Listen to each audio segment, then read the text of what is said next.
मिलके खुशहाली लाएंगे, अपने प्यारे भारत को मिलकर स्वर्ग बनाएंगे। हीरे के जैसा देश है अपना, इसे तराशेंगे, MEP के डायमंड को यारो जीत दिलाएंगे। आप जो है नाजरीन के थोड़े वजाहत के लिए कि आप ये कहना चाह रही हैं कि जो आपके जैसे पावरफुल लेडी के साथ अगर एक इस तरह से नाइंसाफ़ी हो सकती है जिसमें पूरे एजेंसियों को इन्वॉल्व किया जा सकता है, तो एक आम आदमी के साथ कितनी तकलीफ होती होगी, ये आपका नज़रिया है या फिर कुछ और इसके पीछे आपका कोई एजेंडा? नहीं, मेरा नजरिया ये भी है कि जो एक औरत जिन पर ना कभी बुरा बोलती थी, ना कभी गलत बोलती थी, ना कभी मुलाकात की थी, ना कभी कोई इलेक्शन कंटेस्ट की थी, ना कभी वोट मांगने गई थी, ना उनकी सल्तनत में कभी कदम डाली थी, कुछ भी नहीं। कुछ भी ना होने के बावजूद भी इतना बड़ा जुल्म मेरे साथ किया गया।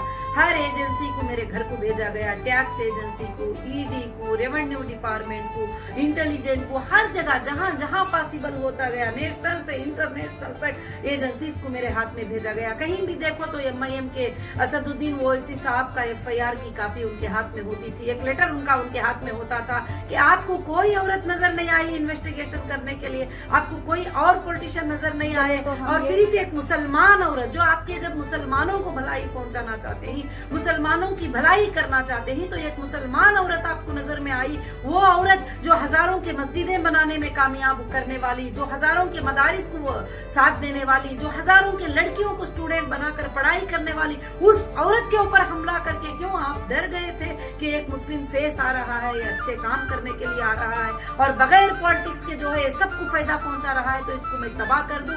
और आपने ये सोचा तो जाहिर से बात है कि कोई भी सोचेगी। जो जुल्म मेरे साथ हुआ है वो आज तक भी जो बैठी हूँ, ये अल्लाह की बहुत बड़ी ताकत मेरे साथ है, नहीं तो दूसरी औरत होती तो यह जुल्म को कभी भी सामने नहीं बैठती। आपको और भी बताऊं, मेरे कई प्रॉपर्टियों पर MIM के लीडरों ने कब्जा करवाया है, बंगलों के ऊपर कब्जा करवाया है। गवर्नमेंट ऑफिसर्स ऑफिशियल जो ख्वाजा मुहिद्दीन करके जुबली हिल के घर के ऊपर वो जाता है, वो घर देखता है, घर बहुत अच्छा लग रहा है तो उस पर कब्जा करके बैठता है, झूठा आर्बिट्रेटर लाता है, मैं अंदर होती हूँ, ED के अटैचमेंट में होने के बाद रजिस्टर करता है। ये सब किसका सपोर्ट है? ये सब किसका सपोर्ट है? किसका सपोर्ट लेके काम कर रहे हैं? और वैसे ही आप टोली चौकी की लैंड देखिए, लैंड ग्रापर कहते हैं इनको, तो लैंड ग्रापर क्यों ना कहें? टोली चौकी की जो लैंड थी मेरी, उसके ऊपर लोगों को कब्जा करा दिया, उससे पैसे ले लिया और पैसे वसूल करते जा रहे हैं और पैसे वसूल करते जाते। अब जाकर मैं सुप्रीम कोर्ट पे उसको जीतने के लिए 6 मंथ लग गया कि मेरी लैंड है करके प्रूफ कराने के लिए, जो कि 400 करोड़ देकर लैंड को खरीदा गया था, और वो लैंड को मेरी लैंड करके प्रूफ करा लेने के लिए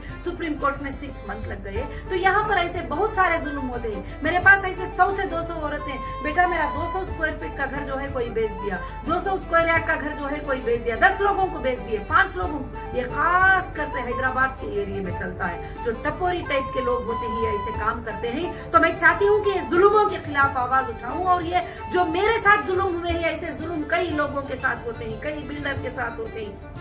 मेरे पास एक भाई आए थे, बैठे थे और एक बोर्ड लगाए थे उनकी लैंड को सेल करने का, और वो बोर्ड लगाने के बाद जो है वो कहते हैं कि उनको जो है MIM के लीडर से फोन गया कि ये लैंड जो है तुम सेल करना चाहोगे? वो बोले नहीं नहीं, इतने प्राइस की मेरी लैंड है, तो सेल करना है, इतने प्राइस में सेल कर दे, अगर सेल ना करे तो ब्लैक बोर्ड लग जाएगा तेरी लैंड में 3 दिन में। तो बोलते हैं 10 साल से फेस कर रहा हूँ कोर्ट में। यानी आपका ये एलिगेशन है, मैं हम अपने नाजरीन को बता दें कि आपने उनके ऊपर कितने एलिगेशन लगाए हैं इस वक्त। जी, पावर का मिसयूज, जी, लैंड ग्रैबिंग, जी, राउडीजम। मैंने एलिगेशन नहीं लगाया है। आप लोग क्या अगर पहचानेंगे, लोगों को देखेंगे तो रियल है सब मेरे पास, प्रूफ के साथ, फोटोज के साथ। जो हीरा ज्वेलर्स जो है 2008 में हमारा जो है अफिया प्लाजा में जो शुरू हुआ था, वहाँ पर 2011 में एक बंदा आता है, MIM का लीडर, बोलता है दोनों भाइयों के फोटो का बैनर बड़ा लगा देता है और 4 दिन में कब्जा कर लेके वहाँ हमारे स्टाफ को जाने नहीं देता है। आज भी प्रॉपर्टी हमारे नाम से है, आज भी EC में हमारे नाम से है, सब कुछ हमारे नाम से है, हम वहाँ नहीं जा सकते। ये जुल्म नहीं है? Very true. अब ये तो आप सब ने देखा नहीं है, काफी लोगों ने देखा नहीं। चले ठीक है, अब हम आगे अपने अगले सवाल की तरफ पहुंचते हैं, और बस हम मुख्तसर में अब 2 सवाल और करेंगे आपसे। एक ये कि आपको ये क्यों लगता है कि वो मुस्लिम कम्युनिटी जिसके जहन में हमेशा से ये है, उनकी समझ है कि औरत और सियासत ये 2 मुख्तलिफ चीज़ें हैं, वो कम्युनिटी और बाकी दूसरे हमारे हमवतन भाई जितने भी हैं वो कम्युनिटी सिर्फ एक जस्टिस फॉर ह्यूमैनिटी यानी इंसाफ की आवाज़ उठाने पे आपको एक सेकंड ऑप्शन क्यों समझे, क्यों आपको वोट कास्ट करेंगे? इंशाअल्लाह मुझे लगता है कि हमारी कम्युनिटी मुझे समझेगी और कहीं ना कहीं वो समझते हैं कि औरत सियासत नहीं कर सकती, औरत सियासत में नहीं आ सकती, मगर ऐसा कुछ नहीं है। अल्लाह ताला दोनों को कुरान मजीद में बराबर का जो है पार्ट बनाया है, बराबर घर चलाने में, सियासत चलाने में, दुनिया चलाने में सबको बराबर का पार्ट दिया है।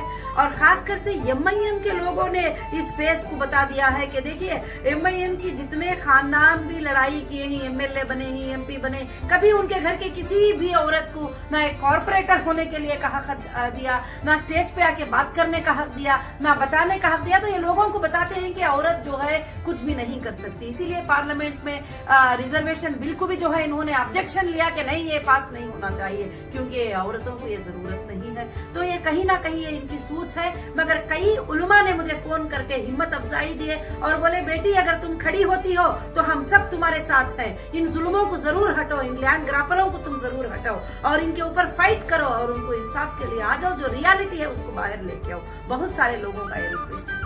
चलिए, तब आप जो है ये इलेक्शन कंटेस्ट कर रही हैं, उस पर आपका एजेंडा जो है, खासतौर से आपने कहा कि इंफ्रास्ट्रक्चर डेवलपमेंट नहीं है और हमारे फ्यूचर जनरेशन की ग्रूमिंग के लिए कोई काम वो नहीं कर रहे, उनको जो है आगे बढ़ाने के लिए, उनको एजुकेट करने के लिए कोई काम नहीं कर रहे हैं। ठीक है, हालांकि दूसरी तरफ से ये बात है कि उनके काफ़ी सारे स्कूल्स है, ये है। हालांकि ये भी बात सही है कि सिर्फ अपने स्कूल्स बना लेने से किसी भी कम्युनिटी या किसी भी कॉन्स्टिट्यूएंसी का डेवलपमेंट नहीं होता है। जी, स्कूल्स बना लिए, हॉस्पिटल्स बनाइए, उनके फीसेस भी तो चेक करिए, कौन सी बच्ची को फ्री में पढ़ाई मिल रही है, कौन सी बच्ची को सीट फ्री में मिलती है, कौन सी हॉस्पिटल में फ्री ट्रीटमेंट होता है, कहाँ है वो पूछ लीजिए। वो कमर्शियल है, बिजनेस बना ले रहे हैं वो। जितने मुसलमान उनको चाहते हैं, जितने लोग वहाँ के चाहते हैं, उनका एक बड़ा बिजनेस बनाकर बैठे हुए हैं। तो इसलिए मैं कहती हूँ कि इस बार का कंटेस्ट बहुत बड़ा कंटेस्ट रहेगा और बहुत बड़ी फाइट रहेगी और मेरा ये स्लोगन रहेगा कि अब की बार एमआईएम की हार होगी जरूर और मुसलमानों की भी जीत होगी। वहां पर लोग जीतेंगे जरूर और इंसाफ भी जरूर से जरूर जीतेगी। अल्लाह रब्बुल आलमीन जुल्म की सियासत को बहुत दिन तक नहीं चलाएंगे। जो जुल्म मेरे ऊपर हुआ है 10-12 साल से, वो जुल्म काफी है उनके हारने के लिए और किसी का नहीं। तो वहाँ के लाखों के लोगों पर क्या जुल्म होता रहेगा और कहाँ तवज्जो दे रहे हैं बच्चों के स्कूल के ऊपर, कहाँ तवज्जो हो रही है एजुकेशन के ऊपर, कहाँ तवज्जो हो रही है रोडों पर, रास्तों के ऊपर, कहाँ तवज्जो हो रही है बीमारों पर, किसी पर कोई तवज्जो नहीं। आप देख रहे थे ना कि साहब जो है जा रहे थे, एक औरत आके बोल रही है कि साहब तुमने पिछले बार इलेक्शन में बोले थे यहाँ पर पानी का पाइप लगाएंगे, फिर भी इलेक्शन आ गया पानी का, तो हाँ हम अगले इलेक्शन में देखेंगे बोलकर भाग रहे थे। तो इस तरह के लोग होते हैं। तो मैं चाहती हूँ कि लोगों को जो है सियासत में आने का फायदा पहुंचाया। तो मेरी ये कोशिश है, मेरी ये सच्ची आवाज है, ये आवाज आती ही रहेगी इंशाअल्लाह। लोग कुछ भी कहे, लोग समझे, अब नहीं तो कुछ दिनों के बाद समझे, जरूर ये सच्ची आवाज चलती रहेगी। मैडम, पूरी दुनिया आज हिंदुस्तान की राजनीति बहुत कुछ जो है सिर्फ मजहब के ऊपर राजनीति हो रही है। इस राजनीति में आप क्या ऐसा लाना चाहती हैं कि जिससे सिर्फ मुसलमान ही नहीं बल्कि हमारे दूसरे दीगर मजहब के लोग भी आपको वोट दें? उसके लिए आपका क्या प्लान है? क्या आप खुद भी ये चाहती है कि मजहब की राजनीति करें? नहीं, क्योंकि हम आपको देखते हैं कि आप जो है हमारी पार्टी की बुनियाद है एमईपी जस्टिस फॉर ह्यूमैनिटी।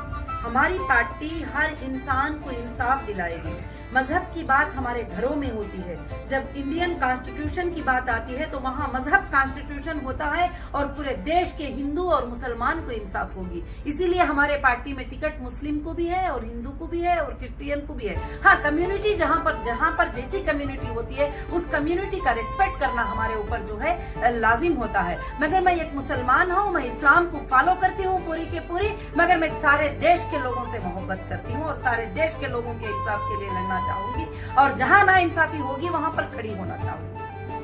ठीक है, हम आपके साथ, हमारी बहुत सारी शुभकामनाएं हैं, बहुत सारी हमारी अच्छी ये है कि चले नाजरीन के सामने एक दूसरा ऑप्शन भी आए ताकि ये सेक्युलर है, हमारे मुल्क में डेमोक्रेसी है और हमारे लोग जो है अच्छी तरह सोच समझ के आपको जो है वोट दें। जबकि आप इस स्लोगन के साथ आई हैं कि अब की बार ओवैसी की हार, एमआईएम की हार, अब की बार एमआईएम की हार और नौहरा शेख के गले में हार। देखें ये कब तक के आपकी ये बात जो है लोगों तक पहुंचती है और लोग अपना क्या फैसला करते हैं। नाजरीन, इसका फैसला तो आप ही को करना है कि आप अपना ये कीमती वोट किसको देते हैं। किस तरह देते हैं, चाहे आप सालों साल यानी 70-75 साल पुरानी पार्टी को दें या कोई नई आई हुई पार्टी को दें, क्योंकि हकीकत ये है कि हुकूमत जो है वो चाहे आप अल्लाह कहें, चाहे आप जो है भगवान कहें, जो भी कहें, बहरहाल चलाने वाला एक है। वो हुकूमत अपनी उसी को देता है जिसके हाथ में वो अपने बंदों को सेफ पाता है या उनको आजमाता है। तो हम देखेंगे कि इस बार अल्लाह ताला का क्या फैसला होता है। इसके साथ ही हम आपसे विदा लेते हैं। Thank you. जय हिंद।